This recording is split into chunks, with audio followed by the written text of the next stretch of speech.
नमस्कार दोस्तों। सरकार एक विजन की होनी चाहिए, सरकार सबकी होनी चाहिए और सरकार जनता के लिए होनी चाहिए, जनता से होनी चाहिए। यही भारत का संवैधानिक लोकतंत्र हमें सिखाता है। लेकिन भारत में इस वक्त लोकतंत्र है कहां? यह सवाल खड़ा है और यह सवाल चारों तरफ बिखरा हुआ है। ऐसे मौके पे दो तस्वीरें देखने वाली बनती है। एक तस्वीर जो तमिलनाडु से आती है, जहां पर तमिलनाडु के मुख्यमंत्री के रूप में चंद्रशेखर विजय जोसेफ ने शपथ ली और उन्होंने जब शपथ ली तो लोगों के चेहरे पर खुशियां थी, लोग मस्ती कर रहे थे, सड़कों पर झूम रहे थे, कोई किसी पर हमले नहीं कर रहा था, एक दूसरे को बधाई दे रहे थे, कोई किसी को गाली नहीं दे रहा था, कोई किसी का घर नहीं जला रहा था, मोहब्बत बांट रहा था। क्योंकि जिस समय विजय ये शपथ ले रहे थे, तस्वीर है उसी समय की, क्योंकि एक मोहब्बत का जो पैगंबर है वो राहुल गांधी उस विजय के साथ में खड़ा था। जो विजय एक एक्टर से और वास्तविक एक्टर बना है, असली अभिनेता बना है जनता के बीच। जी हां, उस अभिनेता ने तमिलनाडु जैसी एजुकेटेड और अच्छे राज्य में समझदार लोगों के बीच वह जगह बनाई जो जनता चाहती थी। वहां की जनता ने जाति पर किसी को नहीं चुना, वहां की जनता ने धर्म पर किसी को नहीं चुना, वहां की जनता ने विजन पर चुना, जेनजी ने चुना। वही जेनजी जिसको लेके भारत के नेता प्रतिपक्ष बार बार जागने का आह्वान करते हैं, उनको उनके भविष्य की याद दिलाते हैं। लेकिन जहां लोग नहीं समझते हैं वहां उनको और उनके सारे परिवार को, सबको नुकसान उठाना पड़ता है, समाज को और देश को नुकसान उठाना पड़ता है। तो यह तस्वीर थी। वही दूसरी तरफ पश्चिम बंगाल में जहां भारतीय जनता पार्टी के, बीजेपी के मुख्यमंत्री बने हैं, ऐसा मुख्यमंत्री बना है जो खुद ऑन कैमरा रिश्वत लेते हुए पकड़ा गया था। ऐसा मुख्यमंत्री बना है जिसके लिए खुद प्रधानमंत्री समेत वही दल जिसका आज वो मुख्यमंत्री है वही कह रहा था ये तो महाभ्रष्ट है, महाचोर है, महा न जाने क्या क्या है। और ऐसी स्थिति में उसी चोर को वो मुख्यमंत्री बना देता है। जी हां, ये सब करता है और राज्य में जगह जगह हिंसा हो रही होती है। कहीं घर जलाए जा रहे होते हैं, कहीं कुछ और जलाए जा रहे होते हैं। और जब ये देख लीजिए कैसे जलाया जा रहा है।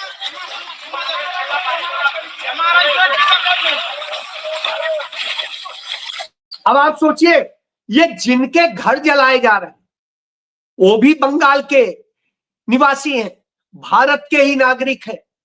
जिनको मारा जा रहा है, जिनकी हत्याएं की जा रही हैं, वो भी भारत के नागरिक हैं और बंगाल के निवासी हैं, बंगला भाषी हैं, बंगला मानुस हैं। और इसी तरीके से वहां पर लगातार जो हमले हो रहे हैं, जिनके घर तोड़े जा रहे हैं, जिनके दफ्तर तोड़े जा रहे हैं, सब कुछ वो सब बंगाली है और बंगला भाषी है। तो अब आप समझ सकते हैं, अपने ही लोगों को मार करके जश्न मनाने का सिर्फ शैतान ही काम कर सकता है और कोई तो नहीं कर सकता है। तो वो शैतानी काम हो रहा है पश्चिम बंगाल में। और इसी तरीके से भाजपा एक दूसरी जगह जीती है, असम। और उस असम में 10 साल से उसकी सरकार, वहां पर भी इसी तरीके से समुदाय विशेष के लोगों पर, आदिवासियों पर लगातार हमले हो रहे हैं, उनको मारा जा रहा है, उनकी जल जमीन जंगल सब हड़पे जा रहे हैं और यह सब कुछ हो रहा है। वहां पर भी नफरत की बातें फैलाई जाती है, नफरत की जाती है। तमिलनाडु में तो नहीं होता है, केरल में तो नहीं होता है। क्यों? क्या केरल में कम है हिंदू या तमिलनाडु में कम है?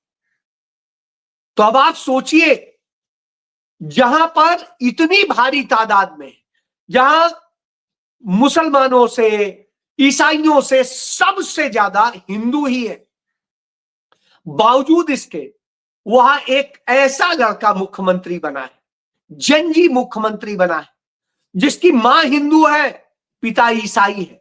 वहां लव जिहाद नहीं कहा गया, वहां धर्मांतरण नहीं कहा गया, और वहां और भी बहुत कुछ नहीं कहा गया। तो वो लड़का वहां के मुख्यमंत्री की कुर्सी संभालता है, और जब वो कुर्सी संभालता है तो संदेश देता है कि ये नया दौर है, और इस दौर में यह धर्मनिरपेक्ष और सामाजिक न्याय पर आधारित युग की शुरुआत है। तो जब यह वो कहते हैं धर्म निरपेक्ष और सामाजिक न्याय पर, वही जो राहुल गांधी बार बार बताते आए, यानी वो ये नहीं कह रहा है कि हम हिंदू राष्ट्र बनाएंगे, हम नफरत फैलाएंगे, हम किसी को खत्म कर देंगे, हम ये कर देंगे, नहीं। वो सीधी सी बात कर रहा है, जनता की बात कर रहा है। तो वो कहता है अपने संबोधन में, यह एक नई शुरुआत है, अब वास्तविक धर्मनिरपेक्ष और सामाजिक न्याय पर आधारित नए युग की शुरुआत हो गई है। जी हां, वो यह घोषणा करता है, और जब यह घोषणा करता है उसके साक्षी बनते हैं भारत के नेता प्रतिपक्ष राहुल गांधी। वो ड्रामे नहीं कर रहे होते, वो मंच पर जाके लेट नहीं जाते हैं, साष्टांग नहीं कर जाते हैं, वो कपड़े पहन के रंग बिरंगे ड्रामे वाले वो दिखाते नहीं है, अपनी ही तरह से अपनी ही स्टाइल में वो निकलते हैं, और वैसे ही जाते हैं और वैसे ही आगे बढ़ लेते हैं। राहुल गांधी इसके बाद में वो संदेश दे के जाते हैं कि शुरुआत जनता से कर देना। तो पहले ही समय में राहुल गांधी के सामने वही मंच से वो चंद्रशेखर विजय जोसेफ साइन करता है वह आदेश, जिसमें 200 यूनिट बिजली वहां के निवासियों को फ्री में मिलेगी, जिससे कि गरीब से गरीब आदमी भर की जरूरत की बिजली उसे मुफ्त मिल जाए। उसके बाद बढ़ेगी तो आपसे पैसा लिया जाएगा जी। और इसी तरीके से वो सबके लिए आगे बढ़ने और करने का काम करता है। तो महिलाओं की सुरक्षा की बात करता है, तो महिलाओं के लिए एक टास्क फोर्स बनाने का आदेश करता है। तो 2 आदेश तुरंत साइन राहुल गांधी के सामने कर देते हैं। एक महिला सशक्तिकरण का, नारी वंदन का, जो झूठा नारी वंदन नहीं है, ड्रामे वाला नहीं है, करने वाला है। और दूसरा राहत देने वाला है कि आप कम से कम पंखा चला सको, बल्ब जला सको, इतने भर की सुविधा हम देंगे, इसके आगे फिर आप करना जी। वो यह भी बता देता है कि 10 लाख करोड़ रुपए के कर्ज में मुझे मिला है तमिलनाडु, इतने बड़े कर्ज में समाया हुआ तमिलनाडु मिला है, इसको हमें समृद्ध करना है, उसकी दिशा में काम करना है। तो अब आप सबको मिलकर साथ देना होगा, क्योंकि अपना तमिलनाडु बनाना है, वही धर्मनिरपेक्ष, वास्तविक धर्मनिरपेक्ष। जी हां, यह संदेश है अपने आप।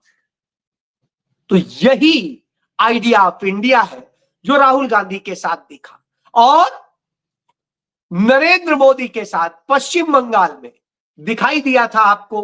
वो डिस्ट्रैक्शन वाला, तोड़ देने वाला, एकता अखंडता को खत्म कर देने वाला, नफरत और हिंसा वाला। जी हां, मणिपुर में जीती गई जो है सीटें थी वो चोरी कर ली गई थी, और बीजेपी ने सरकार बनाई, और आज तक मणिपुर जल रहा है। इसी तरीके से आप देखें असम को जला रहे हैं, इसी तरीके से पश्चिम बंगाल आपके सामने। और आप सोचते होंगे पश्चिम बंगाल यूं ही जीत गए, नहीं, अभी आपको बताता हूं। नरेंद्र मोदी कर्नाटक जाते हैं और वहां कहते हैं कांग्रेस ने डीएमके की पीठ पर छुरा भोंक दिया, धोखा दे दिया।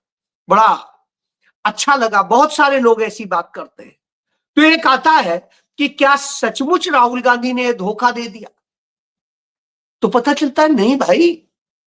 यदि आप जाएंगे 60-70 के दशक से भी, तो डीएमके कभी भी कांग्रेस के साथ नहीं होती थी, लेकिन 1971 में वो कांग्रेस के साथ आई जब इंदिरा गांधी एक बहुत मजबूत प्रधानमंत्री थी।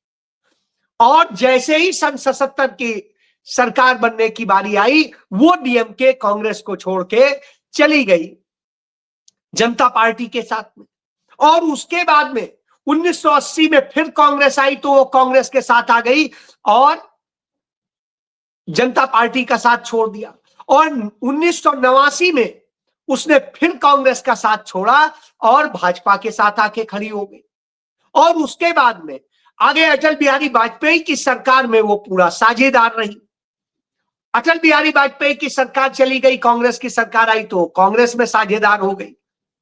तो अब आप समझ लीजिए वो डीएमके, अब एआईडीएमके के साथ में नरेंद्र मोदी ने समझौता कर लिया तो डीएमके के पास और कोई रास्ता था नहीं, तो कांग्रेस के साथ आ गई। और अब जब राहुल गांधी कह रहे थे कि विजय के साथ में हम बैठ करके बराबरी में सम्मान के साथ समझौता करें, तो डीएमके को पसंद नहीं आया। कोई बात नहीं, कांग्रेस सहयोगी थी, उसने बात मान ली। लेकिन जनता ने संदेश दिया, जनादेश दिया कि नहीं, हम विजय के साथ। जब उसने विजय के साथ कहा तो कांग्रेस ने जनता का सम्मान करते हुए, उसकी भावनाओं का सम्मान करते हुए विजय का साथ दिया। तो छुरा किसने भोंका? छुरा भोंकना होता है जब जनता की भावनाओं के विपरीत आप सरकार चोरी कर लेते हैं, जनता की भावनाओं के विपरीत आप वोट चोरी करते हैं, ये छुरा भोंकना होता है। और छुरा भोंकना भी दिखाते हैं आपको बंगाल में। ये आप एक खबर देखिए, बंगाल में राम की जीत में, इसमें यह है पूरा, ये देखिए, बंगाल में राम की जीत में वाम का हाथ, आखिर क्यों कम्युनिस्ट वोटरों ने चुनी भगवा की राह। ये एक बहुत बड़ा सवाल है। तो इसमें एक चीज आती है जो बहुत बड़ी चीज है, राज्य में ए बार राम पोरे बाम, यानी इस बार राम और अगली बार वाम। तो ये कहते हुए वामपंथियों ने उन्हें समर्थन दिया। अब यही नहीं, ये आप देखिए, जैसे ही वहां बीजेपी की सरकार बनी वैसे ही ये विज्ञापन का देखिए, तो 15 साल बाद है कि वहां पर माकपा, यानी जो है कम्युनिस्ट पार्टी है मार्क्सवादी, उसको जो है मुखपत्र पर विज्ञापन दिया गया 15 साल बाद, पहले पन्ने पर। किसने दिया? शुभेंदु और मोदी ने। तो पहले पन्ने पर यह विज्ञापन वामपंथियों को दे रहे। तो पीठ में छुरा कौन भोंक रहा है? पीठ में छुरा भोंकने वाले यही लोग हैं कि जब फायदा होता है तो वामपंथी और दक्षिणपंथी दोनों एक होके खड़े हो जाते हैं। यही बात मैंने आपको केरल के बारे में बताई थी कि केरल में कैसे, केरल में भाजपा का खाता खोलने का काम वामपंथियों ने ही किया और उसके बाद में आरोप दूसरों पे लगाते हैं। ममता बनर्जी ने भाजपा का खाता खुलवाया था बंगाल में, और इसी तरह नीतीश कुमार ने खाता खुलवाया था भाजपा का बिहार में। इसी तरह उत्तर प्रदेश में अखिलेश यादव के पिता मुलायम सिंह यादव ने भाजपा को राह दी थी और उन्हें भाजपा ने ही जितवाया था।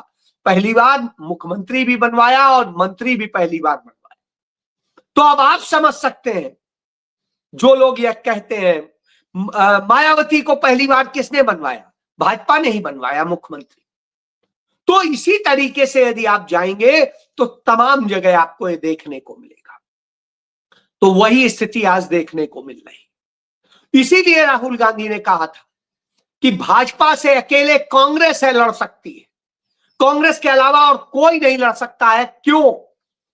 क्योंकि कांग्रेस ही है जो भाजपा के साथ नहीं जा सकती है। देश के अंदर सिर्फ दो ही राजनीतिक विचारधाराएं, तो वो देखने को मिल रहा। आज पूरे भारत में भाजपा के अतिरिक्त सिर्फ 7 राज्य बचे जहां भाजपा नहीं है, और वो 7 राज्य कौन है और कैसी स्थिति है इसको भी देखना चाहिए। इसलिए देखना चाहिए क्योंकि भारतीय जनता पार्टी ने जिस तरीके से कब्जा किया है उसके बाद आपको भी पता रहना चाहिए कि अब लड़ कौन रहा है। तो उन 7 राज्यों में से 4 में सीधे कांग्रेस है सत्ता में और 3 में वो अपने सहयोगी दलों के साथ है। ये आप देख लीजिए, ये नक्शा मैं दिखा रहा हूं, पॉलिटिकल नक्शा। ये जहां जहां नीला है वहां कांग्रेस है और नहीं तो उसके सहयोगी दलों से। तो अब आप समझिए यह स्थिति, एक आम आदमी पार्टी का पंजाब में सत्ता है जो कांग्रेस से अतिरिक्त और जो भाजपा के निकट है। तो अब आप समझ लीजिए ये वही है, कांग्रेस अगर अकेले होगी तो हराएगी भाजपा को और ला करके सेकुलर 100% वास्तविक सेकुलर लोगों को खड़ा करेगी, उन्हें राजनीति में लाएगी। कांग्रेस ने सेकुलर होने के कारण जेएमएम को वहां सरकार सौंपी और इसी तरीके से कांग्रेस ने सरकार सौंपी जम्मू कश्मीर में उमर अब्दुल्ला। लेकिन यदि उमर अब्दुल्ला की बात करेंगे तो उनके पिता भी बीजेपी के साथ गए थे और जेएमएम की बात करेंगे तो शिबू सोरेन भी बीजेपी के साथ गए थे। यह इतिहास है। लालू प्रसाद यादव भी बीजेपी के साथ गए थे, कांग्रेस तो किसी के साथ नहीं गई। तो ऐसी स्थिति में सोचना आपको है, जब जब ये लोग गए और उसी का नतीजा हुआ कि भाजपा ज्यादा मजबूत होकर सत्ता में आ गई। फिर उसने धीरे धीरे इन सारी पार्टियों को खत्म किया और खुद पूर्ण सत्ता में आ गई। इसलिए जानने की जरूरत। लेकिन राहुल गांधी कहते हैं सरकार सिर्फ चुनाव जीतने के लिए नहीं होनी चाहिए। हम पिछले करीब 70 दिनों से यह नहीं देख रहे हैं कि देश के अंदर क्या हो रहा है, देश की अर्थव्यवस्था कहां जा रही है, क्या हालात, क्योंकि सब चुनाव में व्यस्त है। सरकार पूरी उसी में लगी हुई। चुनाव खत्म होते ही भारतीय जनता पार्टी तुरंत दूसरे राज्यों में चुनाव में लग जाती है, क्योंकि उसे देश से मतलब नहीं है कि देश का क्या हो, बेड़ा गर्क। वहां तो वो नफरत से जीतेंगे, वो ये जानते हैं। हिंसा करा के जीतेंगे, झूठ बोल के जीतेंगे, तो वही कर रहे हैं। पश्चिम बंगाल से आए तो अब 3 राज्यों में और चले गए। तो अब जब यह खेल होता है तो उसी स्थिति में जानना चाहिए। दुनिया में वैश्विक संकट है, ऊर्जा का संकट इतना गंभीर हो गया है कि हर चीज में इजाफा हो रहा है। जो रोजमर्रा की खाने पीने की चीजें हैं उनमें भी 50% से लेकर के 125% तक बढ़ोतरी हो चुकी है। कमर्शियल गैस सिलेंडर 1600 रुपए से बढ़ के 3200 रुपए हो चुका है, 3200 से भी ज्यादा। और इसी तरीके से घरेलू सिलेंडर बढ़ चुका है, पेट्रोलियम के दाम बढ़ रहे हैं और दूसरे तमाम संकट पैदा हो रहे हैं। तमाम जगह उपलब्धता के अभाव में स्थिति यह है, तमाम फैक्ट्रियां बंद हो रही और सब कुछ बंद हो रहा है, रोजगार छिन रहे हैं, आईटी सेक्टर तबाह हो रहा है। तो जब सब कुछ हो रहा है तो युवाओं को जन जी के लिए बचा क्या? बस नारे लगाइए मोदी के, नफरत के, जय श्री राम के, हिंसा कीजिए, नहीं, यही तो आपने किया है। तो यह स्थिति कर दी है और यह स्थिति कर दी है तो आज बेरोजगारों की संख्या इस देश के अंदर 100 करोड़ हो गई है। यानी 100 करोड़ बेरोजगारों का देश बन गया। 100 करोड़ बेरोजगारों के देश में आप उम्मीद करते हैं तो कुछ अच्छा चलेगा? ये भाजपाई हो गए। तो अब आप सोचिए आपने क्या चुना है। तो सही निर्णय का वक्त है, उस तरफ बढ़िए और आप अपने को, देश को, सबको बचा लीजिए, क्योंकि सब इस देश के नागरिक हैं और यह देश सबका है, बराबर है। जय